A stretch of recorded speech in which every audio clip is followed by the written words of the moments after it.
Just starting off, the latest with Terry and the knee soreness. So Brad is playing, Terry is not. Terry aggravated a tendon in his knee that had been giving him some discomfort in the fourth quarter. I believe it was on that dunk. Was able to play through it. Sore after the game. A little bit more sore today than expected. And then I was told right before we walked through that he's unavailable. Any update in terms of Aaron's progress going forward? Yeah, Aaron had a great day today. He worked out, and we're going to see how he feels tomorrow. And then I would say that Friday is unlikely, but beyond that, I think he could play anytime in the days days after that, depending on how he comes out of today's workout.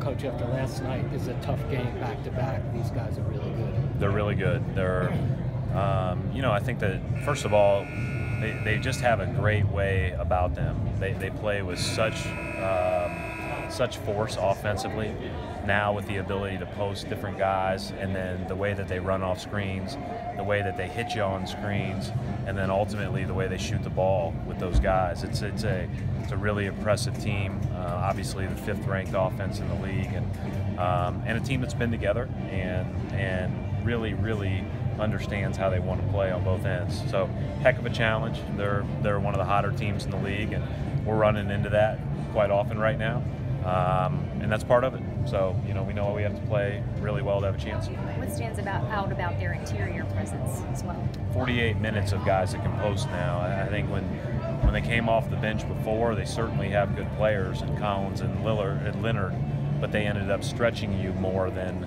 Nurkic and Cantor, where those guys just get the ball in the seams, or get the ball in transition, or get the ball on the block and go to work. That creates another level of issues, because there's not too many places to help off of when you're playing against this team right now. Is it really a test of your tenacity right now, your team as a group? I just think we just need to, and I said this yesterday, we need to be a lot more solid than we were yesterday. We need to be a lot, we're going to have to play with a lot more force, and that's only to have a chance to win. I think this is a really good team we're playing against. How do you rank communication, Brad, in terms of the things you might be concerned about on defense?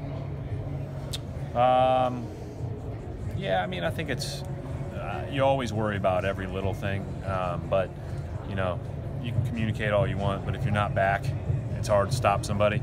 And there just has to be a reliability in doing our jobs well on every possession. We've shown ourselves more than capable of it. We've shown ourselves to be able to do it.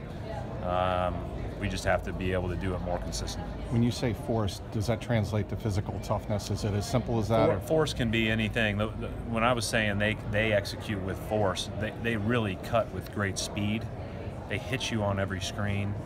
And defensively, when you talk about force, you have to do your best to be low, be physical, without fouling, to navigate your way through those screens without getting hit, and to push catches out. Because if they are able to operate with the ball, low on the court, they're really hard to guard. Brad, when you referred last night to shortcuts, yeah, some of the players didn't seem to either. They didn't tell us, understand what that meant. Can you kind of expound what you meant last night by shortcuts? Yeah, just what I was saying just now. We all have a task to do on each possession, and we all have to do it. If there's 5 guys on a defensive possession, we always say all 5 have to be completely engaged and locked into how we want to guard an action and how the best way to guard it for our team is. And certainly there's going to be mistakes made throughout the course of the game, throughout the course of the season. Great teams stop it after one time, right? And it doesn't happen again. But, we just had too many yesterday. And, I think it's, as we go back and look through that film, and obviously we don't have time to watch it other than individually with our guys because we play tonight. There were a lot of them, and there were a lot of contributing factors to last night's game. That was certainly a big one. Is there an issue with guys leaking out? The Raptors were leaking out after every miss. Is that an issue you have to... It's not an issue if you are back in front of them. It's an issue if they're by themselves and get to dunk it. So no leak outs is the first transition bullet on the board every game, and we want to do a great job of running great offense, doing our job on the raise of the shot, and being back to set our defense. And again, I think I'd be a lot more concerned about it if I hadn't seen us do it well enough before. It's just a matter of making sure that we make that conscious decision to do it over and over again. Right. These guys do demonstrate that ability to do it, and then they seem to lose focus. What causes that loss of focus between first quarter being able to do it and second quarter not being able to do it? That's a good question. I mean, I think that that's something that, you know, if you want to advance your season past, you know, past the regular season or into the playoffs, into other rounds, those things have to be buttoned up, taken care of. You know, I always used to say that, especially in the college game. You know, if you gave up transition baskets in the NCAA tournament, you had no chance because the game was too short. And as possessions become more and more important as the year goes on and teams get better and better that you're playing against, you give them 8 points where they're not contested, it crushes you. So bottom line is we have to do it for 48 minutes. And again, we've shown ourselves capable in different games of doing that. So, and it certainly should be something you're capable of doing. Thanks.